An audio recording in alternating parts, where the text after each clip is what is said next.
and what are we going to do with you? Well, at least it's the last species you're hosting, so that's okay. You used that joke last year too. I say it every time. But he's not sure if I'm serious or not.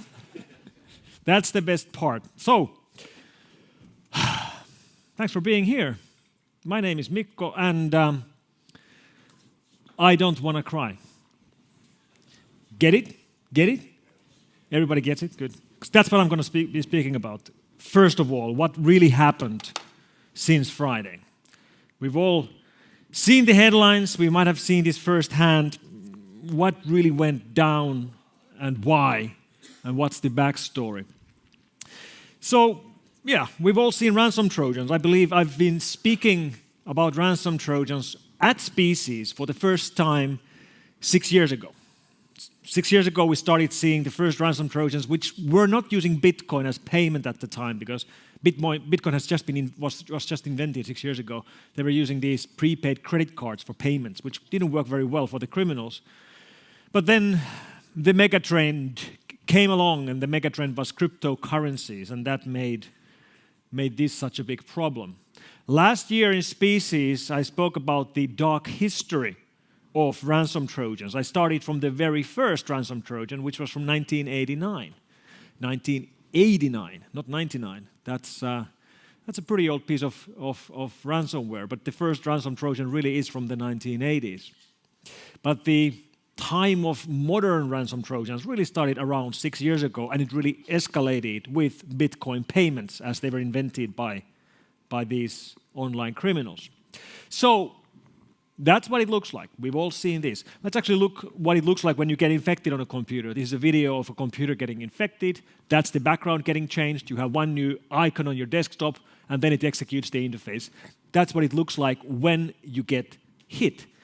However, that display that we just saw, that's the very end of the infection. I mean, first you get infected, then it goes through your system, then it encrypts your document files, and then it shows this. So there might actually be a delay of multiple hours from the moment when you get infected to the moment when you actually see that you're infected.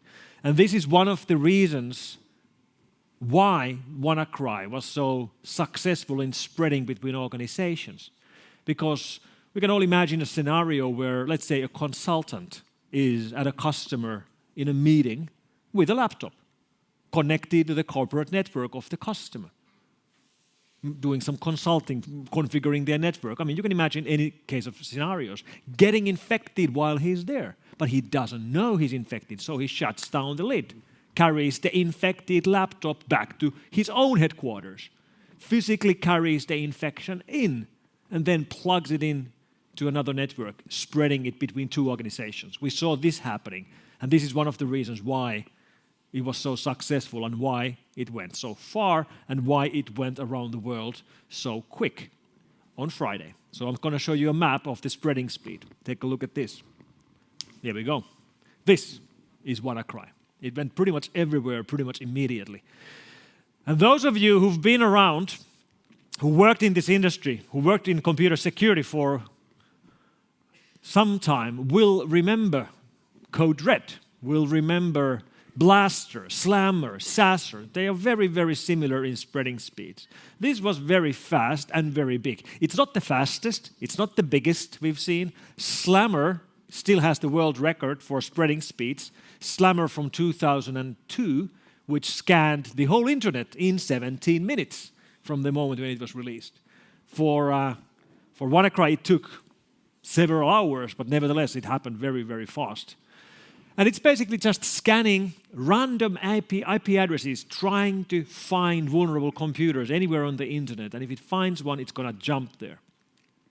But what really made WannaCry different from Slammer and Blaster and all the old school viruses is that this actually had a payload. It was carrying a ransom Trojan, which would encrypt your files and then demand money from you to get your files back. The very first report I got on Friday afternoon, was an infection here in Spain. The next infection I heard about was in UK. And I guess Europe, especially UK, populated the headlines for Friday. Everybody was speaking about the big companies in Europe, and then a little bit later, big companies in the United States getting hit. But if we actually look at the global statistics, the most hit country in the world is Russia. Number 2 is Ukraine. And this is a bit unusual. Many of the malware we find today actually does not work in Russia. They will refuse to infect machines in Russia. They typically do this by very early on in the code checking the country code of the machine, or even more typically checking the keyboard layout. If the keyboard is Cyrillic, they won't do anything. They will exit. It won't infect the system. And the reason why we see this in so many malware is that a very big part of malware is made in Russia, or made in Ukraine, or made in other Russian-speaking countries, and they're trying to avoid the local law enforcement. They hope that if there are no local victims, the local law enforcement isn't going to be searching for them very actively. This works to an extent. But here, WannaCry didn't do that. It wasn't trying to avoid Russian targets at all, which was the first hint, first tip we had that this might not actually be from Russia. It might be from somewhere else. So why were countries like India, Russia, and Taiwan, and China as well in top 10 hit so hard?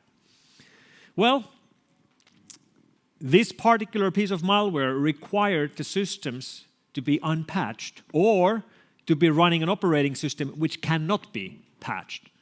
So most of the victims were very large organizations, because when you have hundreds of thousands of workstations, it's hard to keep them all patched.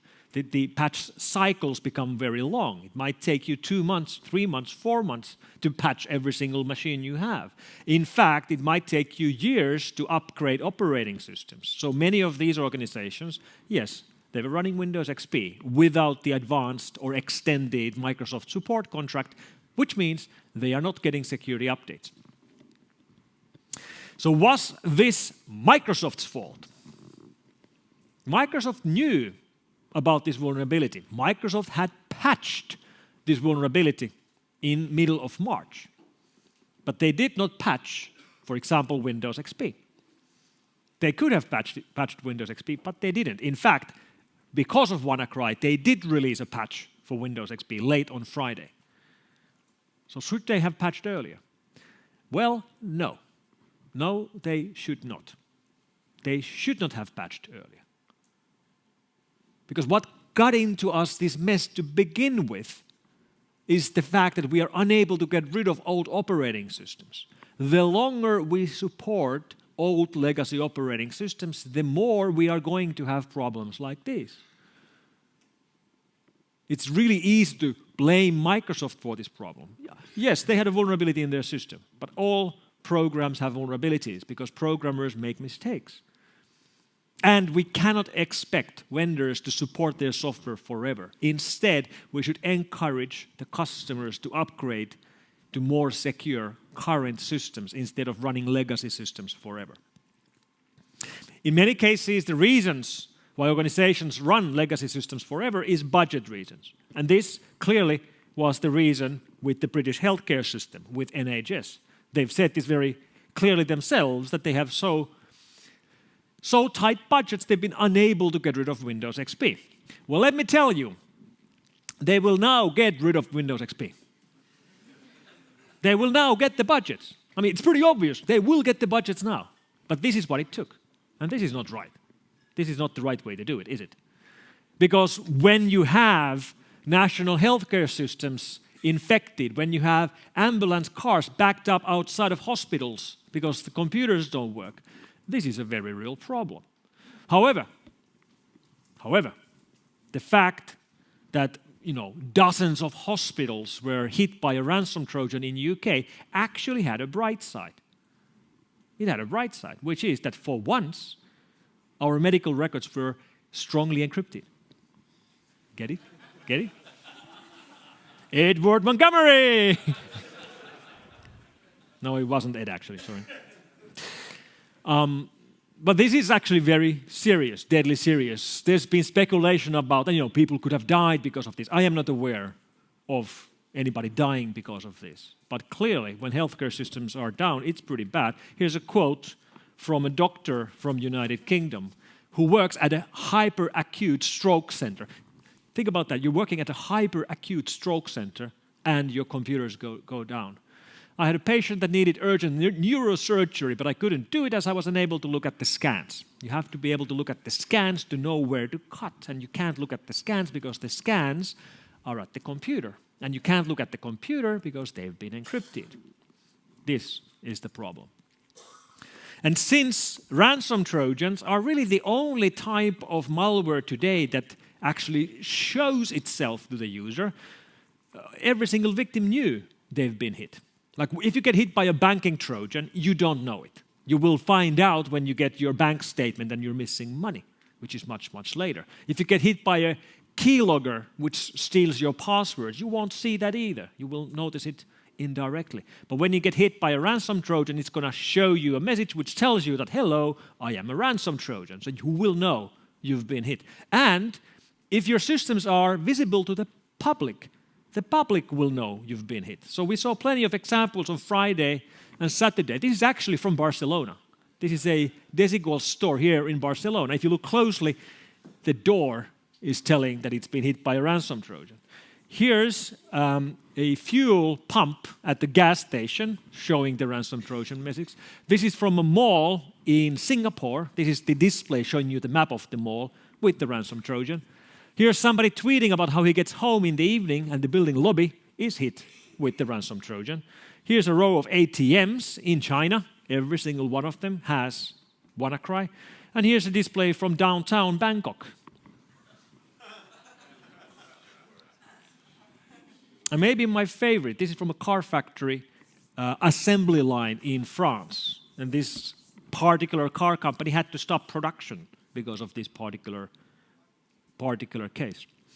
Two more. This is from Frankfurt train station. This is timetables that everybody's looking at, except you can't see it. And I know what you're thinking. Okay, yeah, that's pretty bad, but that's just a timetable system.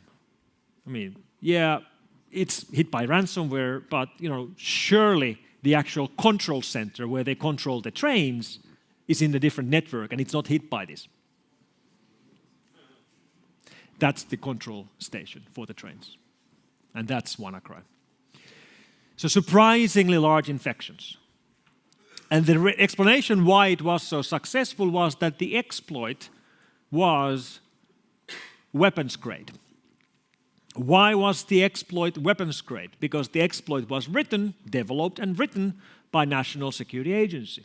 That's why it supported all current and obsolete versions of Windows. That's why it's very reliable, it's not crashing, it's very straightforward to use it. An exploit used by NSA. What NSA was using this for, we don't know. Of course, we can assume that they're using it to do their investigations, to try to gain access to computers of people that they are interested in.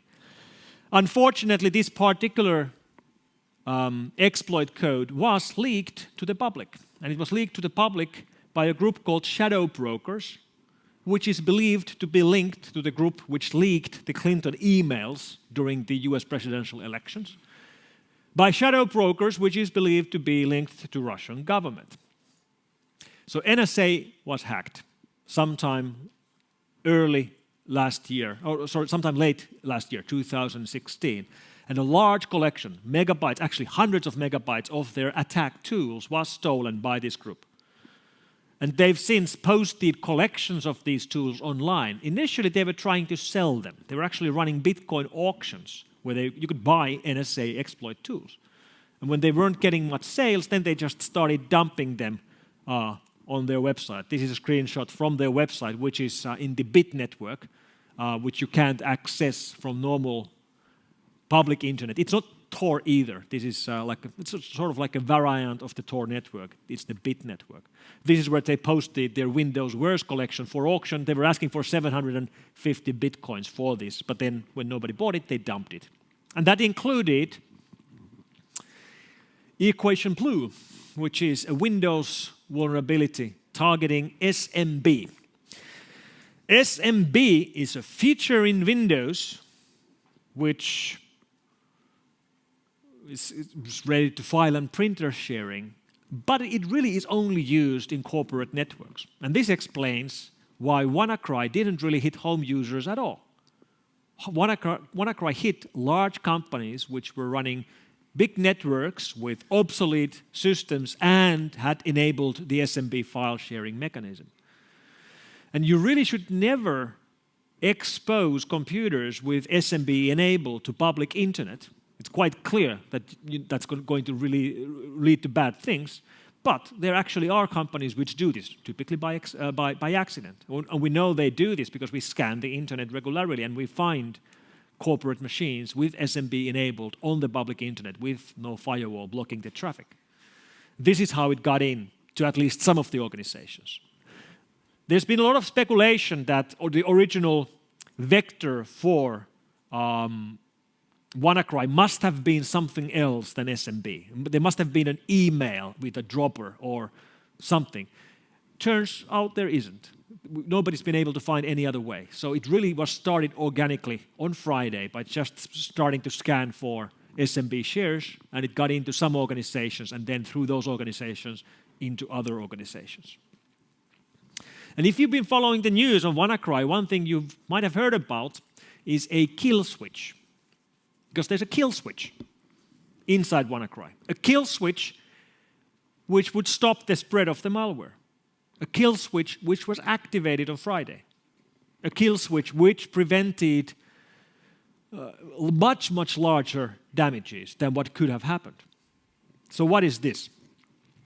Well, the way we work when we analyze malware in large quantities is that we try to find new samples very quickly, and then we try to analyze them very quickly. So we're able to block malware with our automatic detection systems, which are based on machine learning, which enabled us to block WannaCry. We were effective in blocking WannaCry. But the behind-the-scenes mechanism that we use to build this kind of functionality rely on virtual systems and sandboxes. So we basically take suspect samples that we typically collect ourselves by having hundreds of machines surfing the web hoping to get infected. When we get those machines, our virtual machines, infected, we bring those samples into our backends, which then execute them in systems that look like real workstations, which look like they're connected to the real internet, but they are not. So we're basically running them in a sandbox or running them in a simulated environment. And this enables us to look at what a piece of program would do if a real user would have run it. And then our automation can make decisions that, this program did this, this, and this. That's a good program. This program did this, this, and that. Well, that's a bad program. Automation will then decide if it's good or bad. And the malware writers out there know how we work. They know that this is what we do. So what WannaCry had built in was a detection. It tried to detect if WannaCry was being analyzed in a sandbox. And if it was being analyzed in a sandbox, it wouldn't do anything bad. This is the logic. This is what it tried to do. So how do you detect that you are inside a sandbox? Well, one thing is that these sandboxes are always disconnected from the real internet, because if they would have access to the real internet, then the malware, let's say it's a worm, it would escape and go and infect real systems on the real internet. So, for example, our systems are not connected to the real internet. So when WannaCry is put into a sandbox and executed, the first thing it does is that it tries to connect to this address, .com website. The address is obviously something that you get by pounding at the keyboard and adding .com. It tries to resolve this domain name. Sandboxes that we operate assume that when a program tries to connect to a website or resolve a domain name, they need it. They for example, they're downloading something from there. And if it doesn't work, it's not going to work at all. So sandboxes, security sandboxes, very typically resolve every single domain name. We give a random IP address for every domain. Here you go. This is the IP address. What would you like to get from here? Well, this website doesn't exist. This address was never registered by the creators of WannaCry. So what they're trying to do is they're trying to resolve this domain name. And if they get an IP address, they know that this is fake. This domain should not have an IP address. It has an IP address, which means I am in a sandbox. I'm not going to do anything bad. It's simply going to exit, do nothing. This is why there was this functionality. And on Friday, this blogger called Malware Tech was looking at the code and he saw this domain. And without really thinking what it would happen, he registered the domain. He just bought the domain for $9 and put an IP address on it. And then a little bit later, everybody realized that, hold on, it had stopped. The malware is no longer spreading. Because now it believes that every computer, every real computer, is a sandbox. It goes to a computer, tries to resolve the address, gets an IP address, and exits. So this guy, this Malware Tech guy, he saved the world. He saved the world on Friday. That's pretty neat. Pretty neat indeed. I've spoken to this guy. I've never met the guy in the real world. He lives in UK. He's 22 years old. He's called Marcus in the real world. He actually gave an interview to AP last night, if you want to read about his background. But he was one of the key things that prevented further damage happening from WannaCry. So last night, while we were enjoying the evening here in Barcelona, a new discovery was made regarding WannaCry. Analysts around the world have been looking at and searching for earlier samples of WannaCry to see how it's been developed and try to find out where it came from. And analysts at Google, including one of the guys who used to work for us, who's now working at Google, Antti, they made a discovery on one of the first samples of WannaCry, sort of like test sample of WannaCry, which was found a couple of months ago, because it was sharing code. It had big chunks of code, because on the left we have WannaCry, and on the right we have a sample from the so-called Lazarus group. And this particular sample, which shares quite a bit of code with WannaCry, is actually a piece of malware which was used around 18 months ago in the attack against SWIFT. You might remember this case. A row of large-scale heists done against international banks, which were using the SWIFT network to transfer money between international banks. A heist in which the attackers tried stealing roughly $1 billion, billion with a B. Managed to steal around $100 million, so a lot of money. And you might also remember, because I spoke about this last year here at Species, that we are able to link the SWIFT attack to an attack from 2014, in which Sony Pictures was hacked.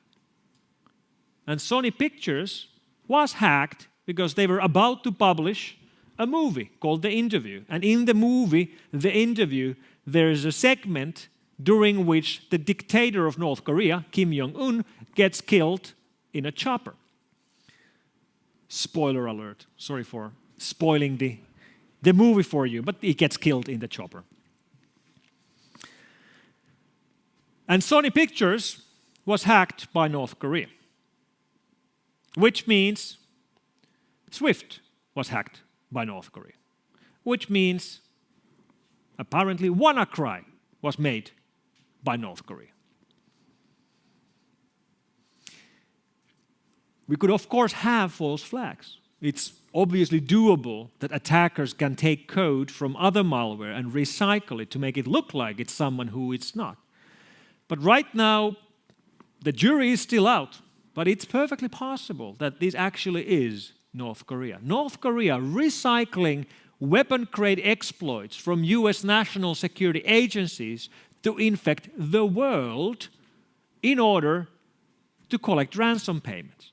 And this sounds outlandish. Like, why would any government do this? Like, how desperate do you have to be to start using ransom Trojans to, fix your budget deficit?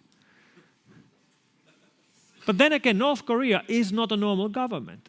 Just as an example, for a decade, North Korea's official money printing presses have been printing fake dollars, so-called super dollars, which are being printed by a foreign government, North Korean government. Of course, a government can make pretty good fakes because they have government-grade printing presses for money. So they can make very good quality fake money. They've been doing that for a decade. So maybe it is plausible that they were trying to cash in with the NSA vulnerabilities by using a tested and tried tactique of ransom Trojans, because ransom Trojans work. We've seen ransom Trojans make millions and millions of money for many other groups. In fact, who knows, maybe some of the previous ransom Trojan operations that we don't know where they're coming from, maybe they're coming from North Korea as well. We don't know this. It's a little bit weird. This is all happening very quick. But there are links between these samples, and it might actually be that WannaCry is coming from North Korea. But if it did come from North Korea, they failed in monetizing it. There's probably many reasons why the actual payments from victims haven't been very active.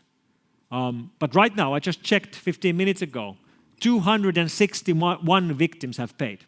There's more than 200,000 infected machines on the planet, or there was on Saturday. 261 have paid, which means the total amount of money paid with today's currency is $69,000, which is nothing. So that's pretty remarkable. If this was a ransom Trojan operation, it failed to monetize. And of course, here the amount of damage caused by the attackers compared to the benefit they got in money really doesn't add up. I mean, you take a massive, you cause a massive amount of damage for very little money. It's sort of like, I don't know, going to steal a grocery store and you shoot the cashier to steal the cash. You know, you cause a really big damage for very little money. This is what it was.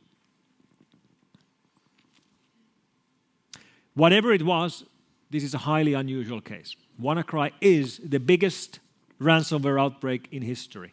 And if this governmental link is true, this is totally outlandish. Because we have investigated thousands of governmental cases over the last 14 years. The very first governmental case we investigated was in 2003. And during those investigations, our research puts every single one of those attacks into two groups. Everything we've seen that's coming from governments is either espionage or sabotage. Sabotage like Stuxnet, or sabotage like Prukharpato Oblenergo, which was the Russian attacks against the Ukrainian power grid. Or espionage, which is what most of it is, stealing information. But this is not sabotage, this is not espionage, this is theft. And if this indeed is that, then it is a complete outlier.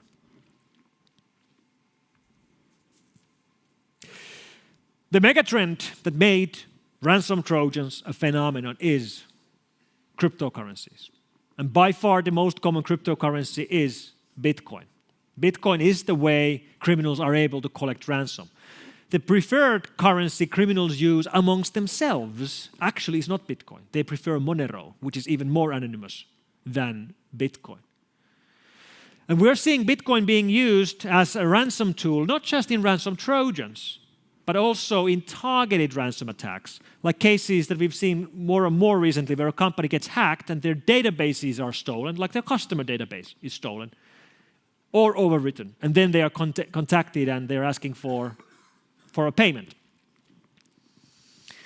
And one thing we've seen from these cases, because these are not Trojans, these are targeted manual hackings, what we've seen in these is that these guys clearly have no idea what size is the right size for a ransom.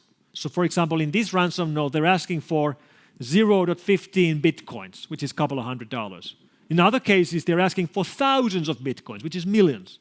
So clearly, they don't know how valuable the data they've stolen is. They don't know how much money to ask.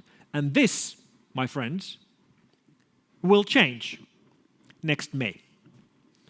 This is going to change on May 24th, 2018.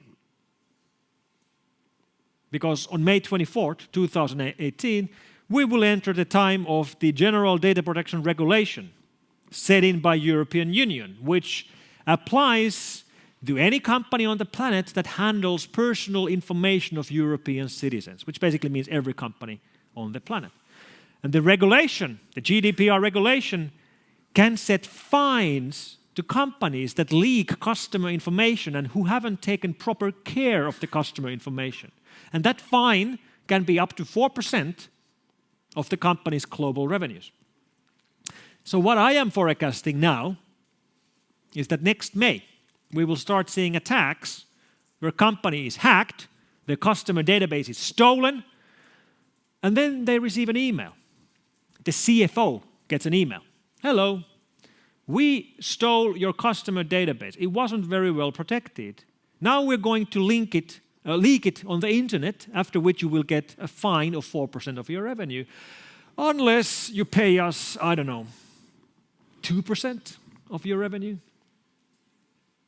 And any CFO on the planet will look at this. Okay, that's 4%, that's 2%. This is less. We're going to pay 2%, right? So what GDPR will do is that it will set a base price.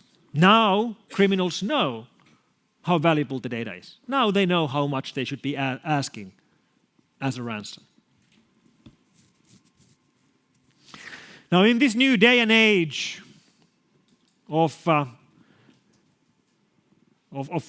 say the revolution that we've lived through, we've seen all the computers on the planet get connected to each other.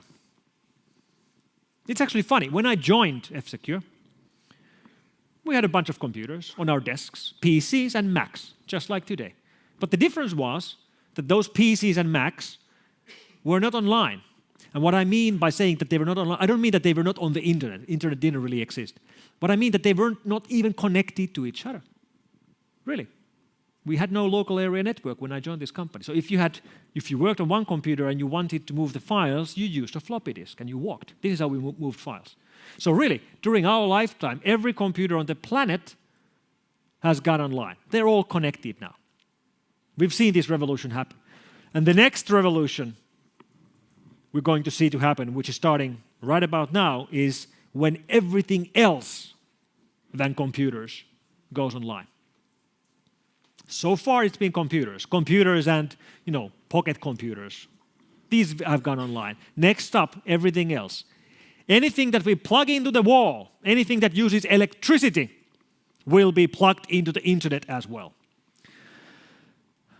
And I will have to confess that I really had to look at this picture for longer than I dared to say before I realized what was wrong with the picture. That's not how you install it.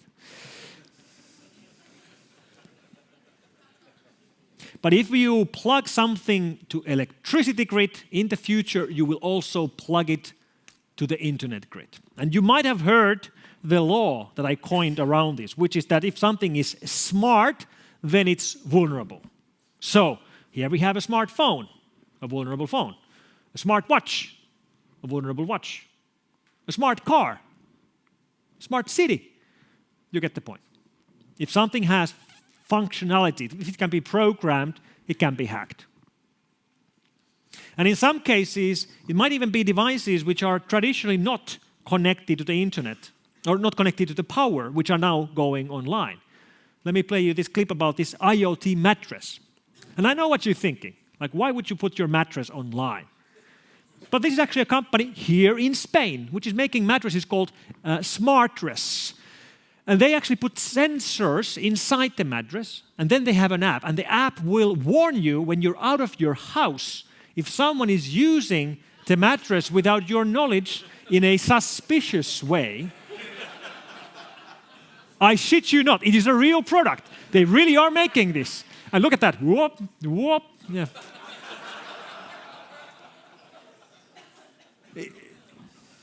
And of course, it's made here in Spain.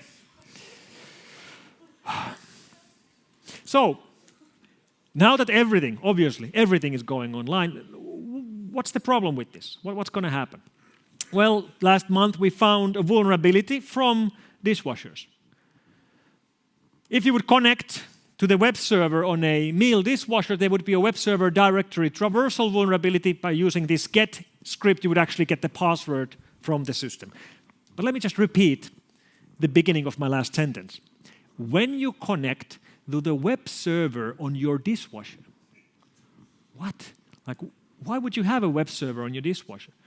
But this is the world we're going to. It's going to happen whether we like it or not.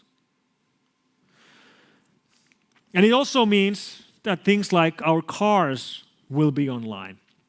And I'm not really worried about car hacking. I actually believe that the problem we're going to get from car hacking and let's say self-driving cars is that self-driving cars will eventually become self-stealing cars. You can imagine your car driving off on its own in the middle of the night because it gets hacked. Of course, I mean, you know it. It's going to happen, right? It's going to happen. I mean, attacks like that make sense. Attacks where somebody hacks your car to drive you off a road, they don't really make sense. They don't make any money by killing you. And killing people is illegal, by the way. But, stealing cars, that makes sense. We're going to see that. But when I look at systems like these, like, this internet cloud system in this Toyota, what I really wonder is that how long will this work?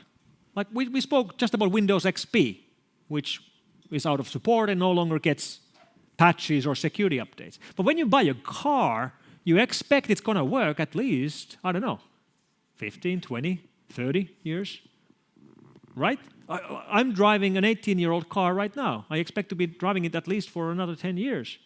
And if it really requires a backend, like a cloud server somewhere, how long will that be running? How long will somebody be paying the AWS bills to keep the cloud backend rolling? How long will it be getting patches?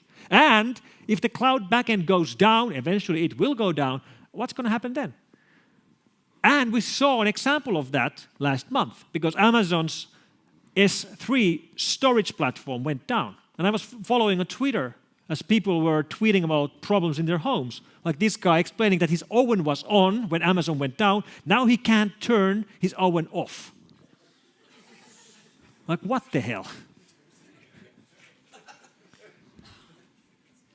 Here's another one. This guy explains that his home humidifier, air humidifiers, TLS certificate expired, after which it dumped the water on the ground. I mean, your humidifier has an SSL certificate, which requires updating. And if you don't do it, it's going to fail. And all these IoT problems remind me of what we used to have in our living rooms in the 1980s. Because we all had one of these bad boys, didn't we? VHS players, right? You put in a tape and then you watch your movie. And when you would go to any of your friends' house, they would have in the living room a massively big TV and then a VHS player underneath. And on the display of the VHS player, on every house, it was displaying the same thing. It was always displaying a blinking 12 o'clock. Am I right? I'm right. So why was it showing this? Well, because when you plug it in the wall, it doesn't know what time it is. And now it expects you to read through the manual.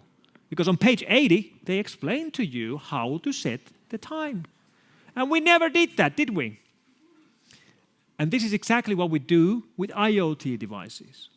You can imagine yourself going and buying a brand new IoT security camera to watch your summer cottage. And you take it home and you unpack it and you screw it on the wall and you install the app and you pair your phone to the camera. And then it works. You get the picture, you get the video. It works, it works. Don't touch it, don't touch it. Don't change anything. It works. This is what we do. Which means we never read the manual. Which means we never get to page 280. Which explains to us how to set the password on the camera or how to segment the network so that some people can that you can't access the admin interface from the internet, for example. It's exactly the same problem that we had in the 1980s. So, is anybody doing this right? Is anybody doing IoT right?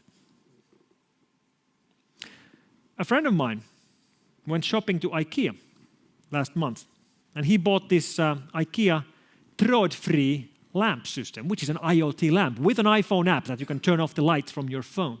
And he was sort of chuckling to himself as he was driving home that, he's going to check what this thing has eaten because it's probably going to suck. And then he went home and, installed it and scanned the network and looked at the operating system, and he was surprised that, hold on, this is actually very good. It's not running any general purpose operating system. It's running an embedded real-time operating system with no active services, with no open ports. It's listening to traffic on one open UDP port, but it only accepts authenticated traffic, only accepts signed updates. I mean, this is actually very good, not bad at all. Which really, frankly, to me, is surprising that IKEA, of all companies, is leading the way in making secure IoT devices. And I've actually since then spoken with the IKEA people. They're very serious about this. And I don't know why they, of all companies, are like investing money into making more secure devices, but I'm guessing that the IKEA business model is that the margins on one product are very thin. As we know, it's cheap. Everything on IKEA is cheap, especially the meatballs. And if your margins are very thin, then you make the money by selling tons of the products. You sell millions of the product all over the world, which is what IKEA does. And they sell the same product for years and years. This is how they make the millions they make. And if that's your business model, then the worst thing that can happen to you is a recall.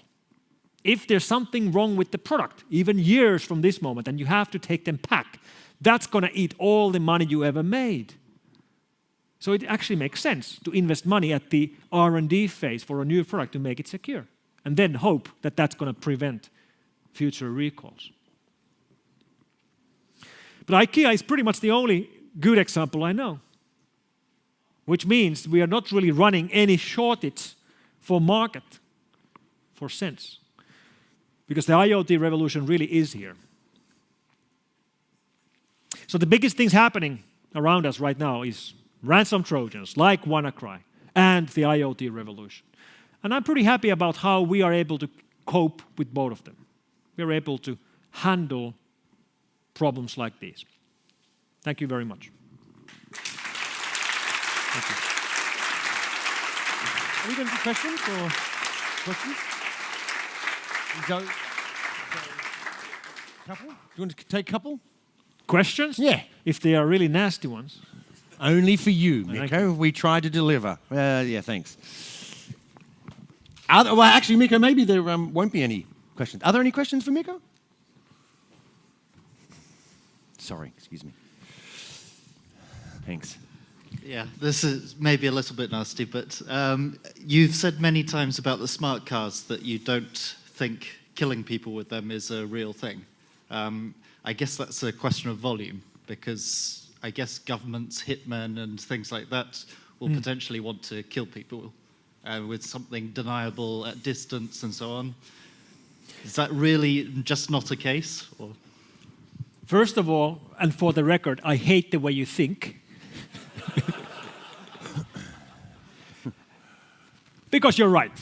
Of course, for the really extraordinary cases, of course it could be done. But this reminds me of what I've tried to explain to companies who are worried about getting hit by foreign intelligence agencies, is that, yeah, some companies do get hit by foreign intelligence agencies, but most do not. Because most of us, as individuals, and most of our companies are not worth spying for. I mean, if you have to worry about James Bonds, if James Bonds of the world are after you and they want to kill you, then yes, your car could kill you. But most of us are not being hunted by James Bonds. So I'm basically trying to speak the message that applies to most people. Because this is the message that applies to most people. But you are right, and I hate that. Okay, Mikko, just briefly, last question. All right. Oh. Okay. Go on, try. Is it on? Was it gone off again? I can hear myself. Yes.